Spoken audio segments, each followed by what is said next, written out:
Hi. Hey, you're creative. Let me guess. You have a project you're procrastinating, don't you? Or maybe you really want to make something, but you don't know what. It's okay. I can smell it on you. We've all been there.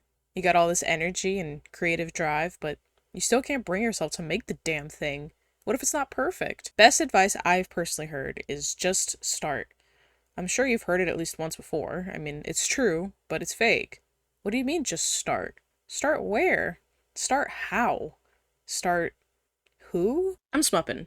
I have a webtoon called Seeking Scars, and it feels really, really good to say that because for years I was so creatively stunted that I basically almost gave up on art as a whole. That's what I mean when I say you have to start your project. Because I almost gave up on mine.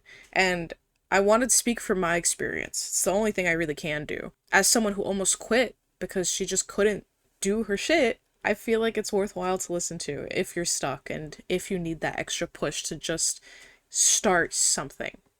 Okay, so let's break it down. What are the biggest hurdles when you're creating a project? Well, the first thing is to, actually know what you want to make. That's really the first big question you should ask yourself. What are you making? A really big common misconception people have about being creative is that your ideas come from nothing, or rather, that they come from some innate creative talent that you have. That it's nothing, and then all of a sudden it's something, and if you're just gifted with it, you can just write stories out of thin air. But that's the farthest from the truth. You have a well of creativity inside of you. It's called your brain. And your brain, I'm sorry, can't create anything from nothing. Nothing in the universe is created from nothing. You have to sort of refill that well. What I mean by that is you need to be able to take in information, whether that's, visual or auditory or just raw knowledge and information, so that you can prime your brain to create things. So, what does that mean? Well, basically, you have to feed it information that you can draw upon when you are creating. So instead of staring at your blank page and trying to force nothing out of something, step away, completely set aside what you're trying to create, and go outside. Experience things, watch things, read things. Let your brain rest. Refill your well, and the ideas will come to you. Probably in the shower. Ideas love the fucking shower. This isn't, a new concept. I didn't make any of this up. A lot of this comes from my experience, yeah, but also The Artist's Way by Julia Cameron, which I highly recommend if you're really fucking struggling with your creativity. It's been incredible for me personally, and it's the very reason why I'm even giving YouTube a try in the first place. One last thing before I wrap this chapter up. Never put down your ideas. Never. When your creative well is full, ideas will pop up in your head throughout the day, like when you're showering, doing the dishes, whatever. Not all of them will be good ideas. In fact, most of them will be bad. That's okay. Your brain is just spitballing. If you put it down for an idea it gives you, what do you think your brain's gonna do? Give you more? No, man, it's gonna feel pressured. You're going to feel pressured.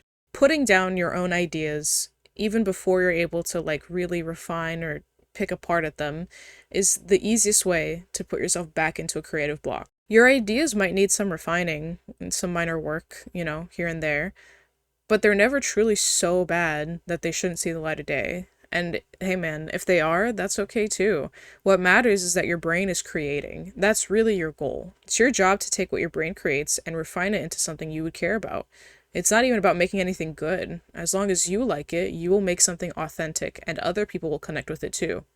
That's what art's for, man. There's always a lot of stress on whether or not your project will turn out good or not. How do I know if my idea is good enough? Should I do this idea first or maybe that one? Will people even like it? You can waste so much time with these questions when really the answer is super simple. Do you like it? If you have multiple ideas, which one excites you the most? Does it excite you when you think of making the thing? Then there you go. Do that one.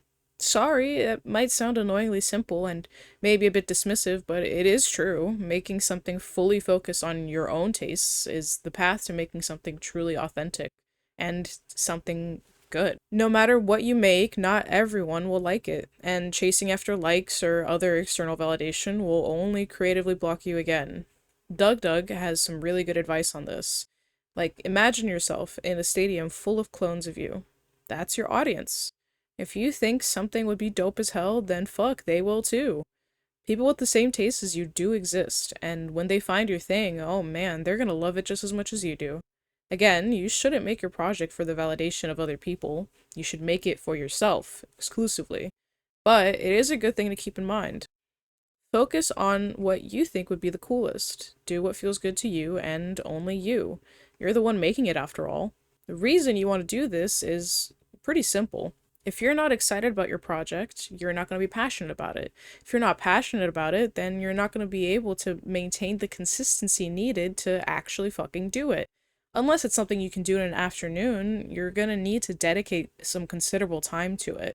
And if you're forcing yourself to work on it because it's something you don't actually feel excited to make, it's just never going to get done. You're going to procrastinate, you're going to forget about it, you're not going to enjoy it. I was working on a comic called Burnt Bridges. It was set in the same city with similar plot points and similar story beats, but it was just off. The whole time I spent working on it, and let me be clear, I spent a lot of fucking time on Burnt Bridges. I was so worried about it being a good and appealing story. I researched into other comics, I did so many like art style tests, I experimented all the fucking time. I went to hell and back trying to figure out how I could make it the best possible. I never actually made Burnt Bridges.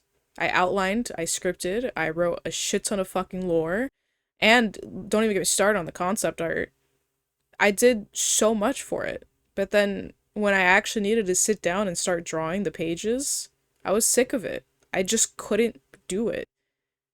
The pressure of making the pages look good and the dialogue to hit right and all of that, it was too overwhelming, and I never actually started drawing the pages.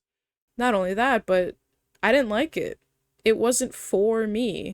I made it with the idea of making the objectively best story possible, something that everyone could like. It was pointless. It killed the project, and I ended up doing nothing for the next year or two. At this point in my artistic career, I was at rock bottom. I got a job doing something completely unrelated, and I let myself forget about my craft. I want to clarify that the reason this happened is because I refused to start the project. I made a lot of concept art, I made a lot of effort in writing and scripting and planning. I did a lot of planning, but I never actually sat down and drew the pages. There is a point in everything that you do creatively, or I guess broadly in life, where you just have to sit down and do the thing. Yes, you can, sit and design, oh, this is going to be my YouTube banner for my YouTube channel, and oh, but I got to think about what my brand is going to be. Or like if you're writing a novel, you got to figure out each detail of each every character. No, you don't. That's the core thing that I'm trying to tell you. And I wish someone had told me back in 2021 when I was making Burnt Bridges. You don't need to know what the sigil the witch in chapter 5 is going to use. You don't have to know, what the symbolism of your main character's nail polish is. I will also say that for me, a lot of the over planning and over conceptualizing was due to a fear of starting. I would subconsciously push the start date back and back and back because I wasn't ready, or so I thought. You will never be ready. When I made Seeking Scars, which is my current webcomic that is almost halfway done, crazy to say that I've made like over 100 pages. When I started Seeking Scars, I gave myself as little prep time as I could, which is to say, like, get the bare minimum down and then just run with it. The first, like, several pages that you make will always look like shit. I hate looking back at my first, like, 3 chapters, because I think it's ugly as hell. Ugly as sin, even, if I may say so. But the pages I make now, I think are pretty neat. And they will only continue to get better as I continue to make them. This brings me back to the whole point of this video. You have to make your project, or a project. You have to create if you're creative. Because if you don't, you're gonna lose yourself. The goal of art is to express yourself.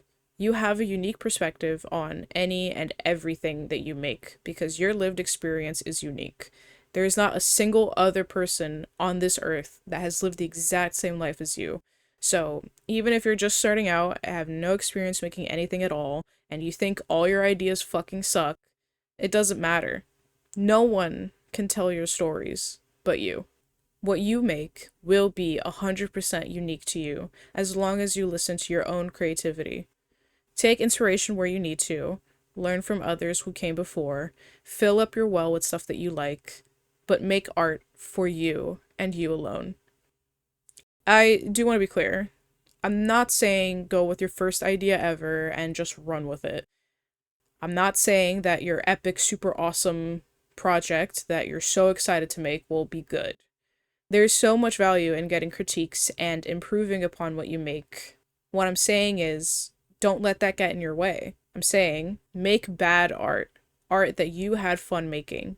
Learn from it, improve where you want to, and make more. Every project is better not perfect than not done.